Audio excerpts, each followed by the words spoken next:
Begin Self-Publishing, episode number 96. Hiring a social media marketing agency with Tyler Anderson. Interested in self-publishing but don't know where to start? Want to get your book onto Amazon? Want to hold your paperback book in your hands? Learn how on the Begin Self-Publishing podcast with your host, Tim Lewis.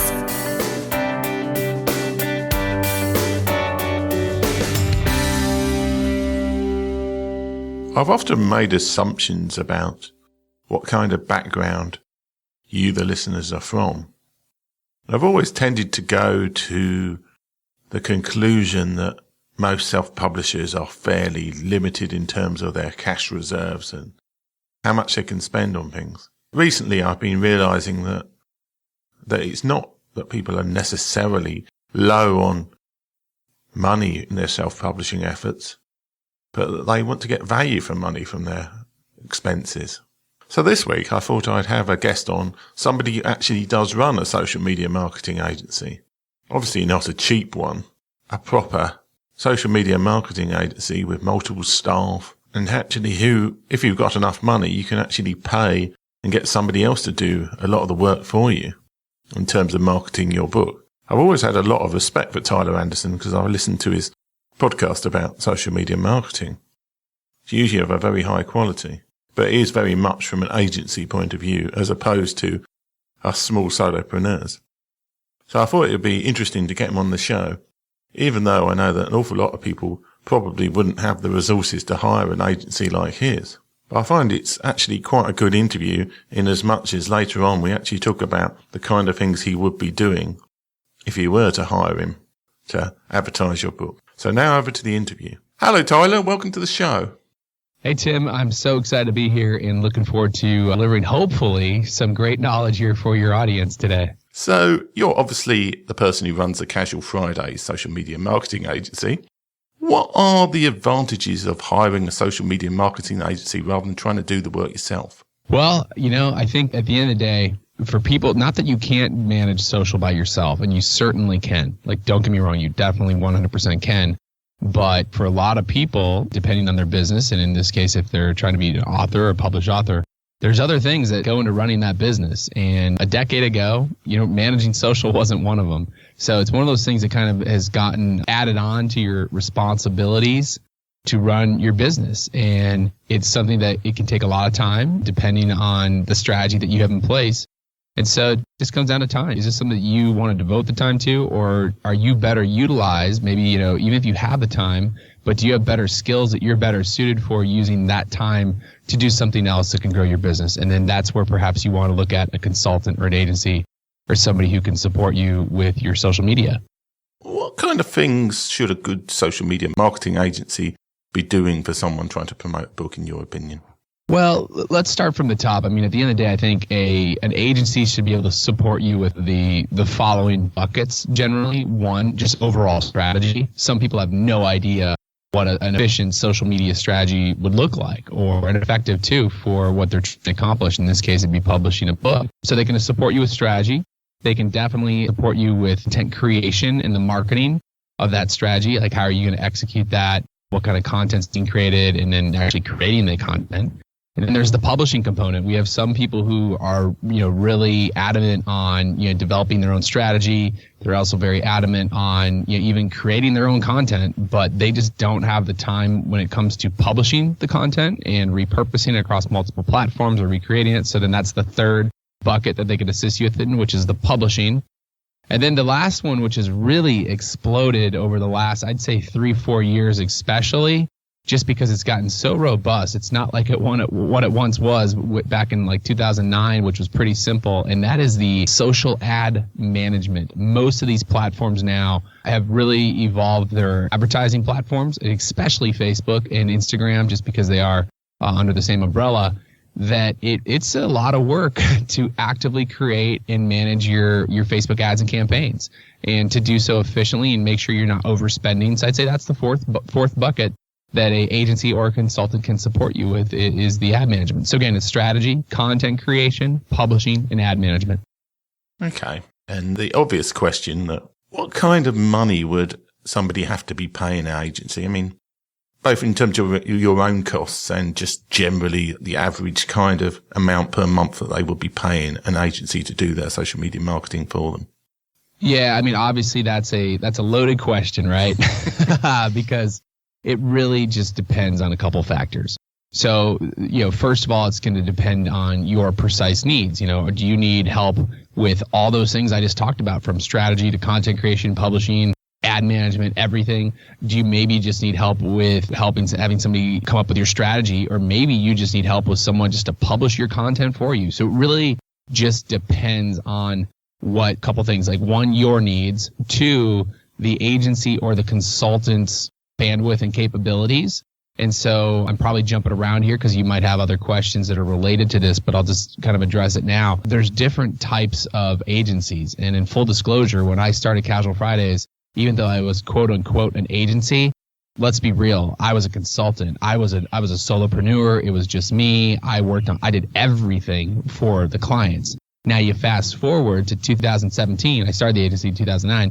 Now I have a team of people. I don't really do anything with any of the clients anymore. I'm the CEO of the company and I focus on other responsibilities, but I do have a team that basically works for each client who does those things as well. So obviously retaining an agency like Casual Fridays is going to be at a premium versus if you were to go find, and not that there's anything wrong with this, but if you went out and maybe had a quote unquote consultant or a solopreneur who helped you. And I know there's a lot of quote unquote agencies who are solopreneurs and they do a great job. And a lot of times they're, somebody who maybe did marketing or social media for a corporation, decided they wanted to branch off, start their own thing, and they go out and they get a couple of clients. And that's all they have the bandwidth for, is to maybe manage those 3 or 4 or 5 clients, but they're fine with it because they're their own boss. They're not having to report and do the 9-to-5 thing for someone else. And in those situations, it just depends on what they're comfortable charging. So that's why it's a loaded question, but to put a range on it, I mean, I've seen people throw out numbers on monthly retainers as low as maybe $300 to $500 a month. Now, again, just what that scope looks like, I don't exactly know. And again, if you're a big, large agency and you're a big, large company with a robust strategy and lots of content to be created and tons of ads to be managed, I mean, you could be spending tens of thousands of dollars a month. So it really just kind of ranges. Okay. So when we're talking about somebody's looking to hire an agency, are there any red flags that would cause you to advise somebody just don't even think about going with that particular agency? I mean, what would you say are the warning signs of somebody not necessarily being any good at social media marketing? I'll hit the red flags, but really quick, one thing I want to circle back to the money thing again. If you're just looking for help to publish your book, and because this kind of ties in the red flag, if you're a self-published author and you're just getting started and you have a shoestring budget, like you should be able to find someone who can help you with a good enough strategy to get the word out. That's probably going to be more focused on some of the social ads, paid campaigns, things like that. You're not going to sit there and you don't need the Cadillac of social media management from some big agency. I just want to throw that out there. Now, and that's actually a red flag. You're having these people and, they should know what your needs are. I mean, to me, one of the things I actually pride myself, I'll turn down business sometimes because it's not right. Like someone, they're a startup maybe, they're just in a different position, and I just know deep down, they might tell me their entire budget to market everything is this, and here I am maybe going to take that if I brought them on the agency, yet deep down I know that I'm doing them actual disservice by doing that. So to me, that's a red flag right there too, not having your best interests at heart. So that's one of them, but kind of more top level things. Not that it's a red flag, but you should be familiar with what I just talked about. Is this really an agency or is this a consultant? If it's an agency, it's going to be multiple people working on your account. They might have a community management team. They might have a graphic design team. They might have a publishing team. They might have a copywriting department. Versus if it's someone who says they're an agency, I'm like, well, how big is your staff? And then they're like, oh, well, it's me. And then if they say I have a few other team members, well, are those team members employees or are those other people they're just contracting work out to, right? You kind of want to know that. And again, not that it's bad, but it's just good for you to have an understanding of their structure, because what you don't want to do is you don't want to have somebody who is telling you that they're going to do all this work for you and they're collecting, let's just say retainer X. Well, for easy math, let's just say they're basically collecting $1,000 retainer from you, but then they might be turning around and subcontracting that work out for $300, you know? And are they really then doing a good quality job? So I just be mindful of that. You know, I think it's something you should look for. And again, I'm not saying these are red flags directly, but just things to be mindful of or things that you should be looking for with an agency.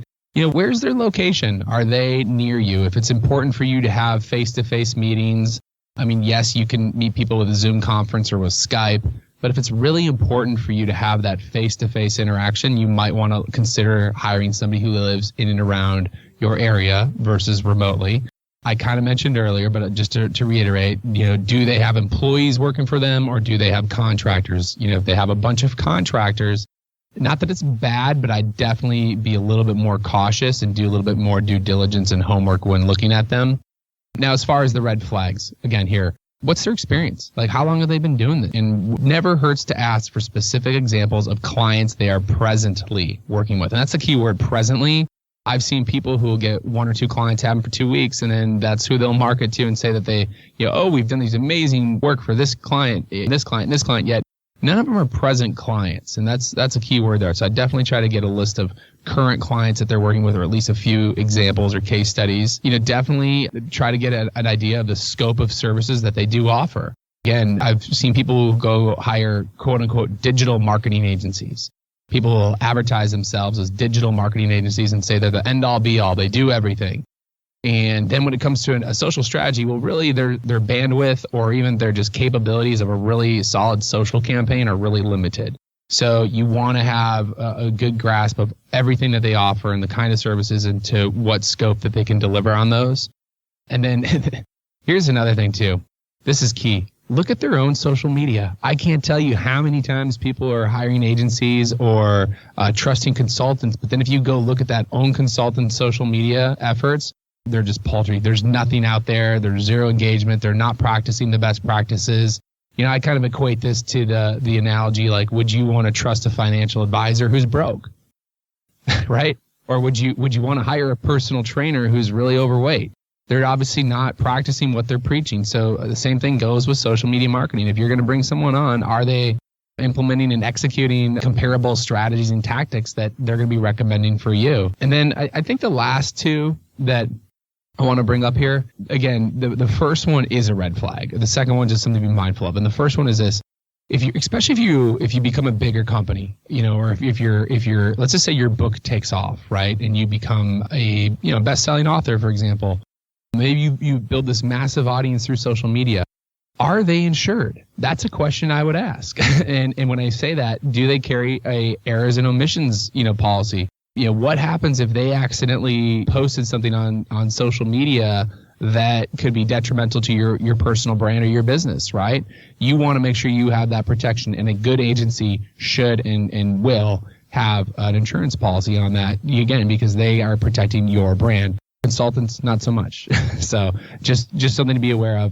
And then again, the last thing just that you should be mindful of is, how do they structure their contracts? Are they asking for monthly retainers? Are they looking for a full annual commitment?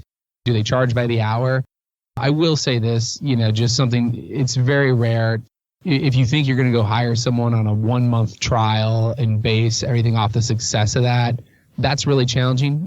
An agency a lot of times is making a commitment to you as well. Again, if it's a larger agency, because they have to assign staff on your account. And you know, when they put staff on your account, that's other accounts they can't work on.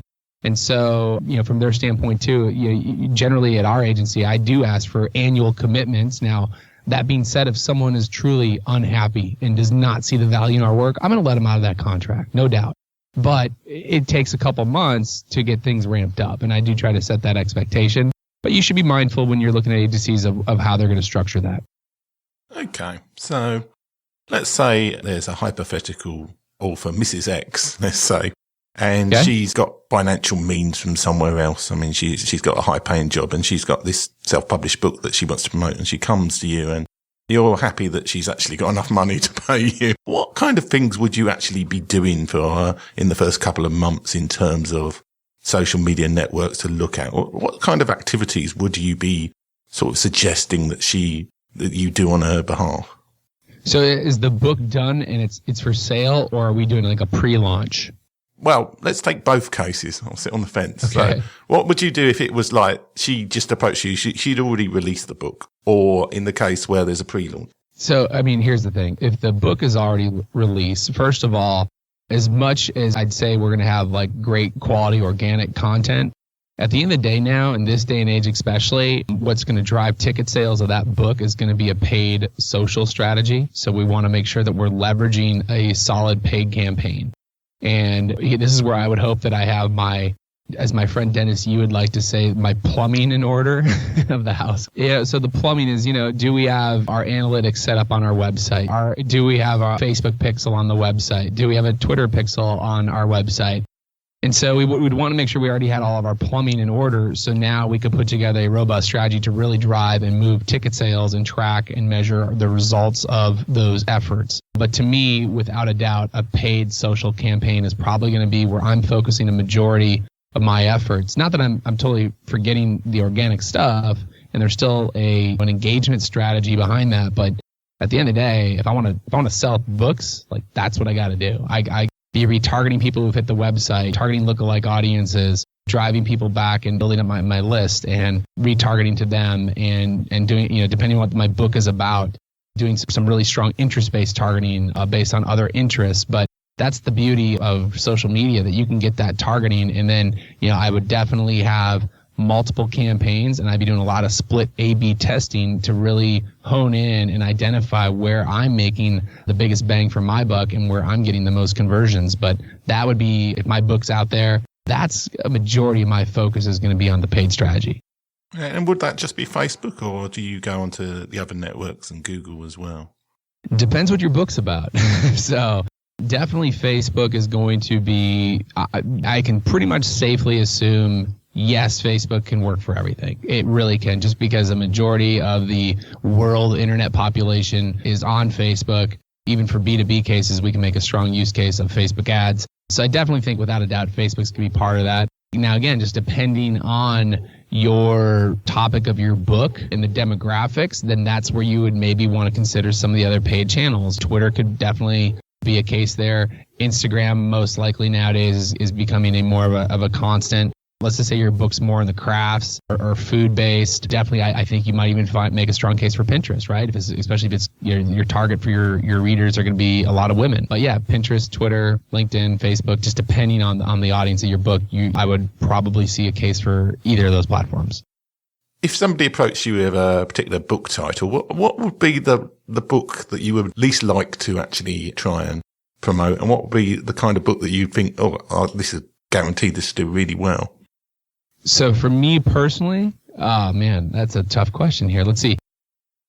I'm a sucker, of course, for any of the nonfiction books. I love, business nonfiction, life hacking and productivity type books. I actually just finished a book earlier this week, Plan Tomorrow Today. Have you heard of that book? No. Yeah, I love it. It's all about productivity and life hacking, and I'm a big believer in that stuff. Not that I don't like fiction books. I don't know. To me, if I'm going to read, that's my time where I'm trying to better myself, not necessarily entertain myself. When I'm entertaining myself, I find myself more or less like watching Netflix or, television. So I'm a nonfiction guy. But I also do listen to a lot of audiobooks. But I don't know if I've answered your question here, Tim. Well, I was thinking more in terms of just as a business point of view. So if somebody comes up to you and says, this is my book, and there probably would be some books you would think, great, that's going to be really easy to market, and there'll be others where you think, I'm not sure.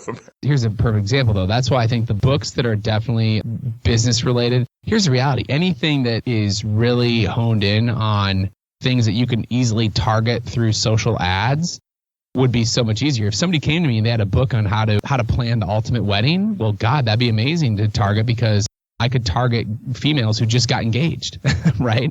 So targeting that's built within social ads, and specifically Facebook and Instagram, there's so many subsets. So to me, any book that's going to be really where I could focus on any one of those categories or topics, that's going to be a home run to target. The ones that are going to be harder are probably going to be some of those fiction ones, right? I mean, yeah, somebody might write some book about a science fiction novel, yeah, I might be able to go and target somebody like Sci-Fi, but I mean, that's still pretty broad, right? And that's one's going to be a little bit harder. But again, going back to the wedding example, if someone wrote a book on like how to plan the ultimate wedding on a shoestring budget, for example, well, now I can go out there and I can specifically target brides who recently just got engaged within like the last couple of months.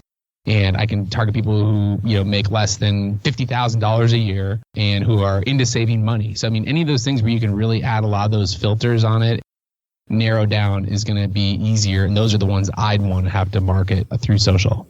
Okay. So I think that just about wraps up everything in terms of hiring an agency. How can people find out about Tyler Anderson, Casual Fridays, and anything else you've got going on? Yeah, I mean, the first thing is I do have a podcast if you want to learn anything more about social media marketing. And of course, it is free. And that is the Social Media Social Hour. You can search that on iTunes and you can easily find that. Or if you just go to casualfridays.com/subscribe, you'll be taken right to our iTunes page. But if you want to learn more about the agency, just go to casualfridays.com. And if you want to learn more about me, just go to tylerjanderson.com. And I also have links to all of my social networks, so you can go ahead and connect with me on whatever platform you prefer. Okay. It's just another question that came to mind. Why exactly did you call it Casual Fridays? Well, the real answer is I had a domain name and I wasn't using it. Oh, okay. and I just honestly, I originally bought the domain name thinking I was going to have a T-shirt line. And it's a great name. Everybody loves Casual Fridays. And so I just said, I'm going to utilize this great domain name. I'll just call the business Casual Fridays. That's the real answer. Now, what I tell people, or the quote unquote story, is that in the traditional workplace, Casual Fridays kind of represent a break from the grind of the 9 to 5, Monday through Friday thing. And in my opinion, when I was starting the agency, I felt that social media was kind of a break from the grind of traditional media. So that's the fake story. Okay. Well, thanks very much for coming on the show today, Tyler. Tim, I appreciate it. Thank you so much. Thanks for listening. If you enjoyed today's show, please stop by iTunes and rate and leave a review. This helps make the show more visible. For free resources, show notes, and other helpful content, join the community at beginselfpublishing.com.